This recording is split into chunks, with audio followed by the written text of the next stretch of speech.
Obrigado, Sr. Presidente, Sr. Presidente, Srs. Deputados.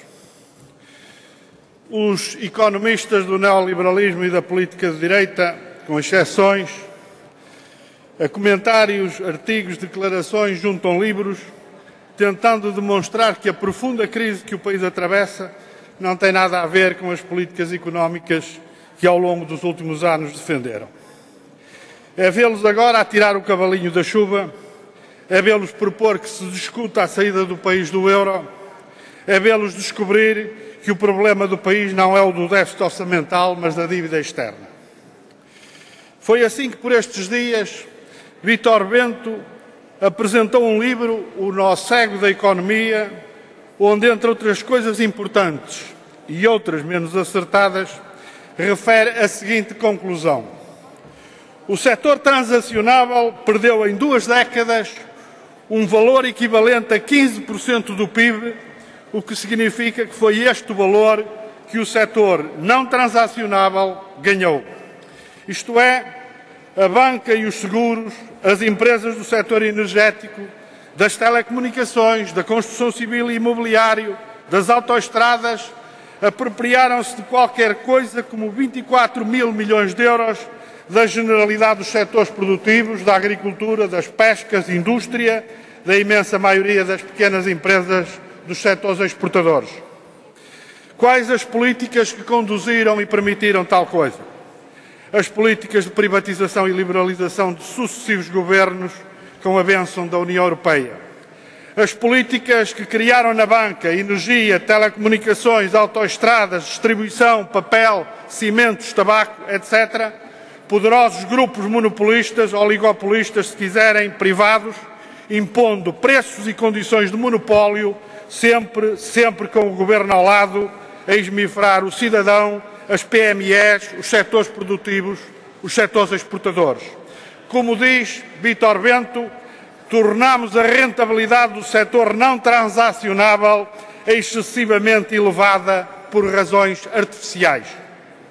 Um exemplo notável desta situação é o que se passa no setor da energia. Em junho, o Governo liberalizou o setor do gás natural para consumidores não domésticos, o que se traduziu numa brutal subida da fatura energética, 10 a 20% de inúmeras empresas, nomeadamente dos setores têxtil e da cerâmica. Fatura que, a partir de janeiro, vai ser acrescida pelas taxas de utilização do solo, transferidas integralmente para os clientes.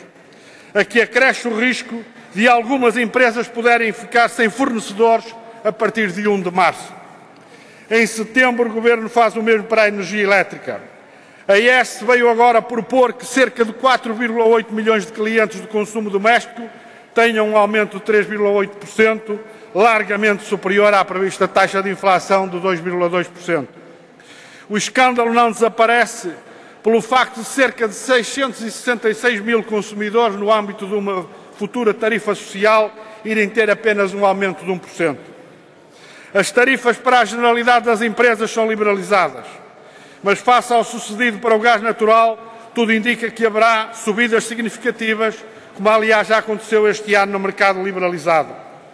A IES justifica as subidas com os argumentos de sempre, onde abultam os incentivos a renováveis, 1.000 milhões de euros, mas acrescenta este ano a remuneração da garantia de potência, que representará cerca de 1 ponto percentual da subida anunciada.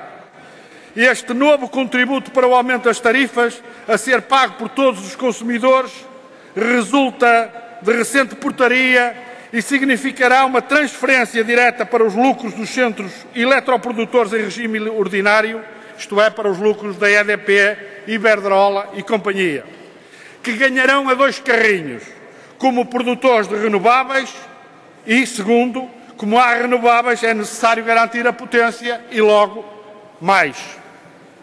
E nos combustíveis a cara continua a não dizer com a careta, isto é, com a evolução do Brent. Portugal teve no primeiro semestre do ano preços antes de impostos da gasolina e do gasóleo superiores à média da União Europeia. Na gasolina, só 2 países, Dinamarca e Itália, e no gasóleo 3, Grécia, Finlândia e Itália, tinham preços médios antes de impostos maiores que os portugueses. O escândalo dos preços e tarifas da energia em Portugal é maior quando nos confrontamos com os lucros fabulosos dos operadores. Os aumentos acontecem depois da EDP ter, no primeiro semestre de 2010, obtido um lucro de 565 milhões de euros, mais 18%. Depois da Galp ter, no primeiro semestre, 260 milhões de euros, mais 90% que o ano passado, no mesmo período. Há quem, perante o escândalo, tente garantir que os lucros obtidos não têm nada a ver com a sua atividade no país, isto é, com os preços a que vendem os seus produtos no mercado nacional. Mas então, porque é necessário atualizar preços e tarifas?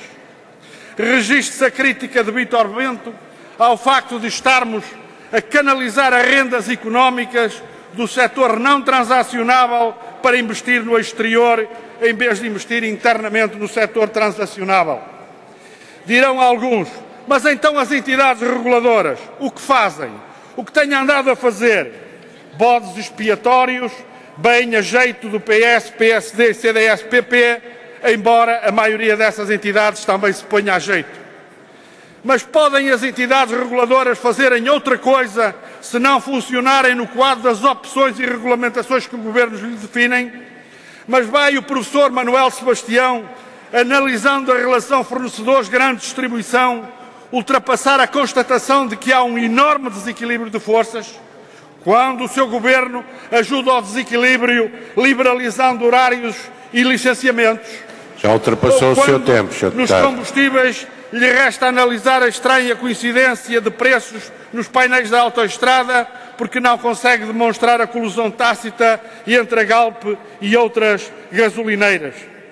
Mas tem culpa o professor Vítor Santos se, aplicando os decretos-leis e as respectivas portarias do Governo, os resultados são o aumento dos preços da eletricidade e do gás natural? Tem culpa se a liberalização também decidida pelo Governo para as tarifas não domésticas soltou os cães no mercado e os seus valores trepam por aí acima com a destruição de qualquer sistema de perequação de custos? Quando se queixam das ou às entidades reguladoras, PS, PSD, CDS, PP procuram absolver-se das consequências das 4 reestruturações do sistema energético nacional, que apenas serviram para consolidar uma estrutura monopolista no setor e garantir sobrelucros aos grandes operadores. Tem que terminar, Sr. Vou Deputado. terminar, Sr. Presidente. Afinal, aqueles processos liquidaram a perequação de custos no plano regional e dimensional dos seus utentes. Quem hoje paga a maior tarifa energética, o maior preço de combustível, é a pequena empresa, são os que vivem nas regiões do interior. O PCP reafirma a necessidade da redução de tarifas de eletricidade e do gás natural, dos preços dos combustíveis, incluindo da nafta e do fuel oil, particularmente necessários na situação de crise profunda em que se encontra o país. Disse: